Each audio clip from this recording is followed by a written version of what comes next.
Ladies and gentlemen, the time has come for Mortal Kombat 1 to get another tier list video. And as it so happens, this tier list will be one of the final, if not the final videos that I make about a Mortal Kombat 1 tier list, considering NetherRealm Studios has finally confirmed that we are getting no more DLC for Mortal Kombat 1. It says that we'll get some balance adjustments and fixes, but we will be getting no more DLC characters or cameos added to the game. Now, as disappointing as this is, I am very excited to see the next chapter of Mortal Kombat. I think the next game will be Injustice 3. I am a massive comic book fan, and I am very excited for them to be able to take a break from Mortal Kombat, because they obviously kind of need one. However, with all that being said, now is the time to make a new tier list for Mortal Kombat 1, and since the game will finally be dying very soon, this will be my final tier list for Mortal Kombat 1. There should be a balance patch in the future or two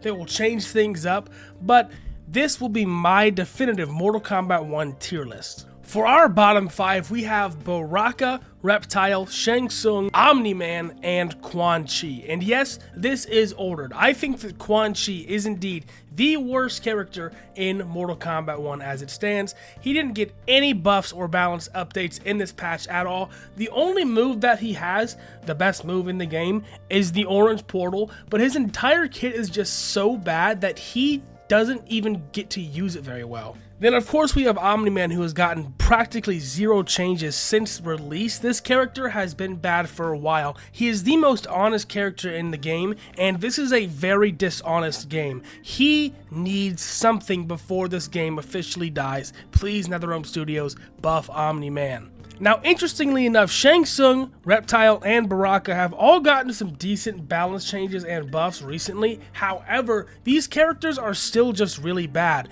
Especially Reptile got a change in this patch that pretty much did absolutely nothing for him. It makes his zoning a tiny bit better recovery-wise, but honestly, Reptile doesn't zone that much, and when he does, he uses his launching booger ball instead of that disgusting, horrible acid ball they added. And Baraka will be topping off bottom 5 because this character can do some things that are decent. He has okay mix-up, his overhead is incredibly slow, and he has gaps in his chip damage combos. However, this character is still being used in tournaments somehow, so I put him at the top of bottom 5. Next up, we have our C tier. Now, Kenshi is at the bottom of our C tier because this character has been really struggling since those Sento nerfs. He can still do some pretty decent stuff when Sento is out. However, Sento leaves so much faster that it's honestly not even worth it. Kenshi is in a pretty rough, tight spot. However, he's a lot more fun to play, and I'd rather him be at a lower tier than a higher tier. Smoke is kind of the exact same way. This character has some pretty decent mix-ups, some pretty decent invisibility stuff. When he is invisible, he's a very hard character to fight. However, he is decently slow and has a lot of gaps. This is another character, again, that I would rather be low tier than high tier because invisibility sucks to deal with. We then have Garrus, who some players can play like an absolute animal. We have people like Demoralize and Gur who destroy on Garrus. However, this character is still decently low tier. He has very low health, and his setups are a bit slow and hard to actually get off on an experienced player. Astra is a character that's very hard for me to fight, but it's very easy for more experienced players to fight. In tournaments, you don't see Astra pretty much ever anymore because of how slow and reactable her moves are. Raiden and Peacemaker are both pretty much only good with Sector and pretty much only good with that very patient playstyle. However, they're decent characters. They're just not nearly as good as their former glory. Both of these characters used to run the meta of Mortal Kombat 1 at one point.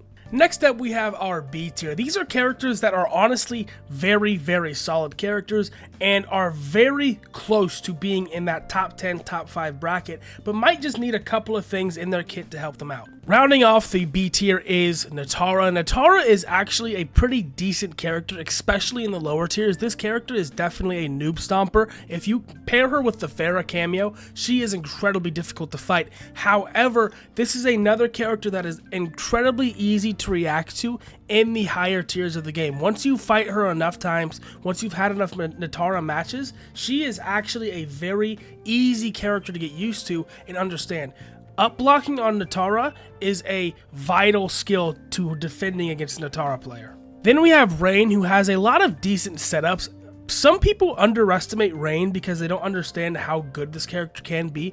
I would ask anybody in the comment section or watching this video right now to please go watch an experienced Rain player play this guy with, I think, either Sector cameo, whoever Rain really runs with. I don't watch much Rain gameplay except for in tournaments. Whoever Rain is currently being ran with, please go watch some recent Rain gameplay because this guy is pretty good. Mileena is also doing very good in this meta. She got a very good buff with the Lao hat spin buff. It just lasts longer, which is great for mix-up characters like Mileena.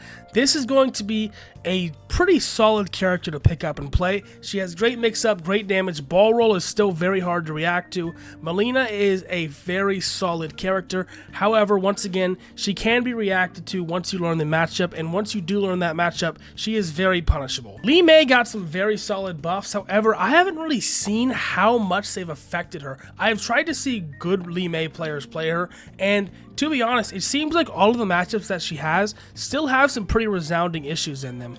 She definitely does perform better than she was in recent patches. However, I do think Li Mei does stay in the B tier. And topping B tier off, we have Takeda, who has incredible range, great mix-up, incredible synergy with the Sector cameo, and can be played at a level that almost seems top 5, top 10-ish. However, I think that Takeda is a character that can be countered in a lot of different matchups, so I have him topping off the B tier because he is pretty much a high tier, but if he's in the wrong matchup, it's very difficult for Takeda to do anything. Next up, we have our A tier, and before we go into that, I actually realized how many people we still had left, so I placed some more people into the B tier. I put Tanya, Lao, and Liu Kang into the B tier. These are all characters that haven't received too many adjustments recently, except for Tanya, who got a very nice revert. She now does about as much damage as she used to, and feels a lot better. So Tanya players have been happy to say Tanya is feeling a lot better. Lao kind of stinks. He is not that good. He kind of has a zoner playstyle a lot where you're looking for dive kicks and aerial hat throws more often, which is very strange. He doesn't feel very good right now, but he's still solid due to his strings and his safeness. And Liu Kang is kind of the same way, where he hasn't received too many adjustments, but he has great zoning, great strings, and a good Liu Kang player can still be very solid with him. Next up in our A tier, Johnny is actually rounding off the A tier, which makes me realize just how crazy this game has gotten, considering how Johnny Cage used to run the top 5. But I actually put Johnny at the bottom of A tier because this character is kind of predictable now. People understand how to fight a Johnny Cage. He has lower health, and he's not that much of a problem anymore. Case in point, even a character like Ermac, who's right next to him, has way more oppressive mix-ups and strings and is way harder to fight. Ermac is a terror to fight, especially somebody who's mastered those dash cancels. It is absolutely destructive. Ermac is a fascinating character to fight, and this is one of those characters that I just hate fighting because of how difficult it is. Katana is in a similar spot. A good katana can absolutely set you the fuck up. You will not be able to move a single muscle if you are fighting a good katana player. This is a character with very safe, good strings, great moves, good zoning, everything you'd kind of want in a character Katana has, and you will see some very good Katana players pull out some absolute cheese in Mortal Kombat 1. Speaking of cheese, Reiko is now a very good character. I almost put him in top 5, but I need to see where things go with him. This character can now get like 1 bar 40% command grabs that are unduckable. They are mids, and it is an incredibly hard move to react to. They fixed his aerial grab, which can be done after the dash cancel. We're going to have to see just how Reiko players do with this new buff, because I think Reiko is going to be a huge problem in this patch. Another huge problem, General Shao has always been a very difficult character to fight. Ever since they gave him that buff though and allowed him to stay in his axeless form for longer, he's just been even scarier to fight. This is a character with wonderful mix-up, great damage, incredible pressure, great frames, everything you'd want. Once again, the only problem that he has is zoning. He struggles a lot against zoners. Noob Saibot is pretty much the full package. Everything that you'd want in a character, Noob Saibot has and more. He has great mix-up, great damage, very fun combos, one of the coolest designs in the game. I love Noob Saibot, and I'm glad to say that he is in the A tier, and he will probably stay here. This is a character that just has very, very solid tools. And back from the grave, we have Sub-Zero. This character, all he needed was this damage buff. All of the buffs they've given this character have been accumulating and just finally exploded in this update. Sub-Zero is an absolute menace now. He has mix-up, he has great damage now. Like, you can be getting around 50% no fatal blow with this character on the corner. He is an absolute terror to fight. Speaking of terror, we have Ghostface, who is one of the most oppressive characters in the game due to Kira's stance. Not only is he a great grappler who is very similar to Reiko with an unduckable grab, but he's also got one of the best mix-up games in the entirety of Mortal Kombat 1. He can bring out Kira's stance, dodge people, and if you finally punish the guy, he just teleports to the other side of the screen and can block. It is a bit unfair, honestly. I hate Kira's stance. Then getting closer and closer to the top 5, we have the Barbarian himself. This character with his best team, Shujinko, has 1200 HP now. He is an absolute raid boss. Conan Shujinko will be terrorizing Mortal Kombat 1 for the entire future to come if they don't revert this change because of how much health he has. Conan has already been in a lot of tournaments with Shujinko, and this will only make him even more present. I am very, very excited to see more Conan, because this might be the most fun character in the game. Then we have Scorpion. Scorpion is a character that you see in tournaments very, very frequently.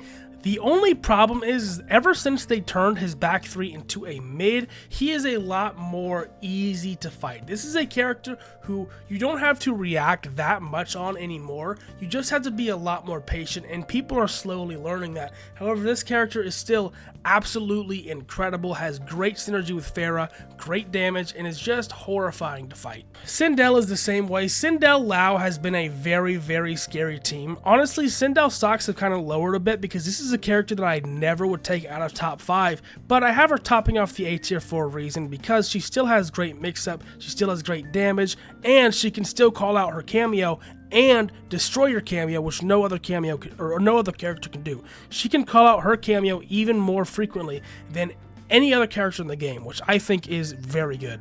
And of course, that will lead us into the top 5. I actually still place T1000 into the bottom of the top 5. I think this character has some very, very good damage. He has just some, honestly, great mix-up. His command grab is a tiny bit slower, but it is still a command grab that you can use in the middle of strings. It is a very good move. This character has a wonderful mid, wonderful moves, and I think that T1000 for sure deserves a spot in the top 5. Now, this is where things might get a little bit iffy. However, I would ask you to please go watch Sector gameplay in tournaments in high-stakes scenarios. Sector is an absolute menace. You will see Sector absolutely terrorizing people if they are in a bad matchup. If you are fighting a Sector and you don't do very well against zoning, tough luck, you're going to lose. Sector might be the best zoner in the entire game, and Sector really does, in my opinion, deserve the spot as the top 4.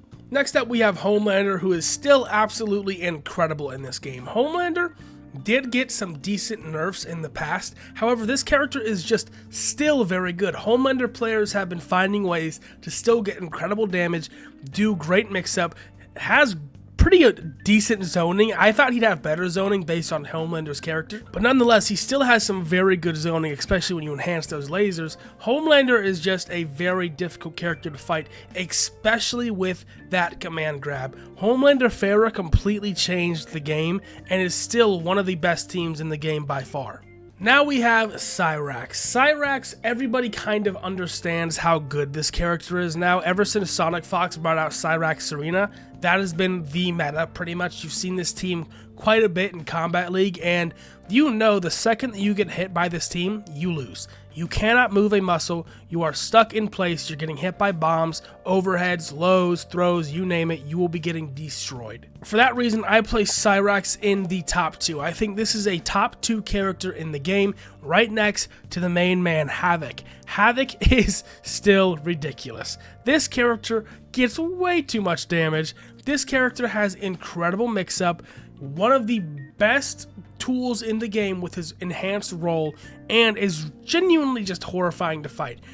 Anytime you see a Havoc in a top 8, you pretty much know that he is the raid boss. He is the person that everyone's hoping will get knocked out so they don't have to fight that guy. Because Havoc is just insane. His armor, insane. Everything this character does is insane.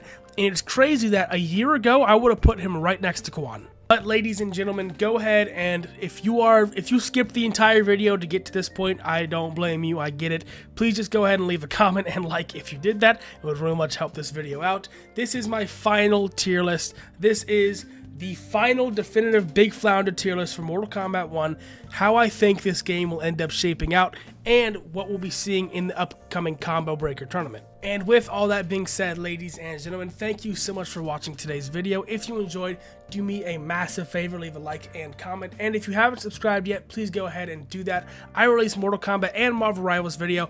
We will be getting a lot more Marvel Rivals content here soon with this Ultron release and all that stuff coming out. So please stay tuned for that. And with that being said, I will catch you guys in the next one. Peace out and thanks for watching.